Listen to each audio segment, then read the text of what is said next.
அனைவருக்கும் கணித வணக்கம். இப்போ பார்க்க போகிறது 6ஆம் வகுப்புக்குரியது முதல் பருவம்.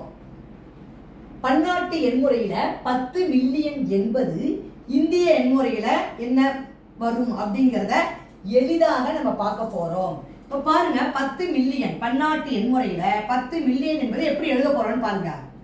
மூணா நம்ம என்ன பண்ணுவோம், கமா போட்டுட்டு வருவோம். ஃபர்ஸ்ட் இந்த 3 என்னது, இது 1000. அடுத்து பாருங்க, 10 மில்லியன் கொடுத்துருக்காங்க. அப்ப 1000க்கு அப்புறம் என்ன வரும், மில்லியன். அப்ப நான் என்ன செய்யறேன், இங்க 10ங்கிறத மட்டும்தான் போட்டுக்கிறேன். இப்ப இது மில்லியன். இப்ப என்ன எழுதிருக்கேன், 10 மில்லியன். இப்ப இத இந்திய எண்முறையில எத்தனை பூஜ்ஜியம் இருக்கு பாருங்க, 3 6 7 பூஜ்ஜியம் இருக்கு. இந்திய எண்முறையில 7 பூஜ்ஜியம் வந்தா அது என்னது, 1 கோடி. 3 6 7 3 6 7 பூஜ்ஜியம் போட்டிருக்கேன். இந்திய எண்முறையை பொறுத்த வரைக்கும் 3 ஃபர்ஸ்ட் கமா, அப்புறம் 2 7 பூஜ்ஜியம் போடணும். இப்ப பாத்தீங்கன்னா மொத்தம் எத்தனை பூஜ்ஜியம் இருக்கு, 7 பூஜ்ஜியம் இருக்கு. அப்ப 7 பூஜ்ஜியம் இங்க போடணும்.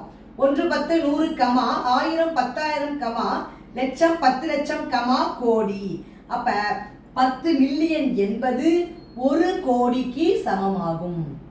இந்திய எண்முறையில பன்னாட்டு எண்முறை 10 மில்லியன் என்பது இந்திய எண்முறையில 1 கோடிக்கு சமமாகும். புரிஞ்சுங்களா?